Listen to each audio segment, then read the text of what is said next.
بہت شکریہ. میں ابھی خیبر پختونخوا ہاؤس سے ہی آیا ہوں. ہماری وہاں بھی میٹنگ چل رہی ہے. سی ایم صاحب ہمارے جو ہیں وہ اور ہمارے چیئرمین بیرسٹر گوہر صاحب، سابق اسپیکر اسد قیصر صاحب سارے وہیں ہیں. میں اس طرف آ گیا کیونکہ یہاں بھی موجودگی ضروری تھی. میں اپریشیٹ کرتا ہوں جس طرح آپ نے فلڈ افیکٹیز اور شہیدوں کے لیے دعا کروائی ہے. مجھے آپ نے موقع دیا، سعادت نصیب ہوئی. تمام ایوان نے جس طرح یک زبان ہو کے آپ کی اس بات سے ایگری کیا ہے کہ جو نوید بھائی نے آج بات کی ہے کہ there should be no business today except discussion on floods, تو اس کو ہم سپورٹ کرتے ہیں. فلڈس کے لیے جو بھی آپ ہم سے سپورٹ چاہتے ہیں، تحریک انصاف اور ہماری جو صوبائی حکومت ہے. بلکہ میں نے تو یہ بات کی بھی تھی جب ہمارا بنیر میں واقعہ ہوا، آسمانی آفت تھی بہت بڑی، اور ساتھ میں آپ کو پتہ ہوگا مانسیرے میں بھی، لیکن وہاں اتنا نہیں تھا، اور کشمیر میں. تو اس وقت بھی میں نے یہ بات کی تھی کہ یہ ایک آسمانی آفت ہے، ہمیں بطور پاکستانی اس سے نبرد آزما ہونا ہے. میں نے درخواست کی تھی کہ مرکزی حکومت اور باقی حکومتیں بھی پنجاب اور سندھ سپورٹ کرے اس میں خیبر پختونخوا کی، لیکن اب پنجاب میں خود کا آ گیا ہے. اس پہ بھی میں نے یہ بات کی کہ فیڈرل گورنمنٹ کو، آرم فورسز کو اور ہماری صوبائی حکومت، ہمارے اپنے چیلنجز ہیں.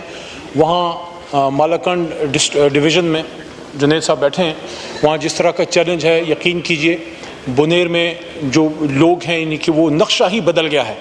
ان کی اس کے باوجود ہم سمجھتے ہیں کہ جس طرح ہم جتنا ہو سکا ہم چاہیں گے کہ ہم پنجاب کی بھی ہیلپ کریں.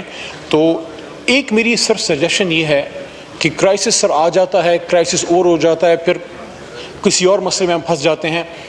پانی کے اس مسئلے پہ نیشنل اسمبلی کو ایک تفصیلی آپ سیشنز کروائیں کہ ہم ریزروائرز، ڈیمز کیسے بنا سکتے ہیں. جون سی بھی سر حکومت آئے، اس پہ ایک پالیسی کی ضرورت ہے، چاہے ہماری حکومت ہو یا ان کی ہو.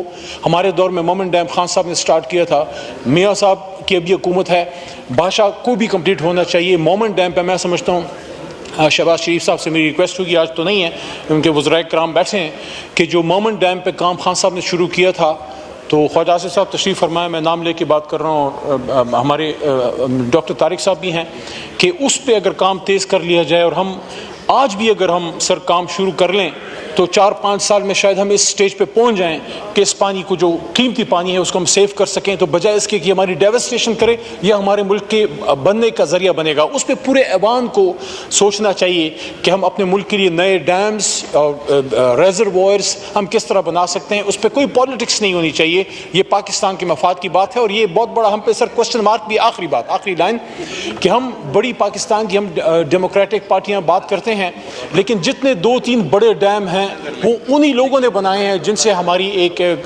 جنگ تو نہیں کہہ سکتے، لیکن ایک جدوجہد ضرور ہے سول سپریمیسی کی. منگلا ڈیم کو دیکھ لیں، تربیلا کو دیکھ لیں.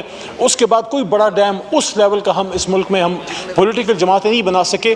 میں سمجھتا ہوں ہم اگر اس قوم کو کوئی تحفہ دے سکتے ہیں، یہ والی جو پارلیمنٹ ہے وہ یہ ہے کہ ہم کوئی جامع پالیسی سر بنائیں، تاکہ ہم کشمیر میں، خیبر پختونخوا میں اور پنجاب میں یہ جو طوفانی سیلابی صورتحال ہے، اور سندھ میں، اس سے پھر ہم بچ سکیں. بہت شکریہ.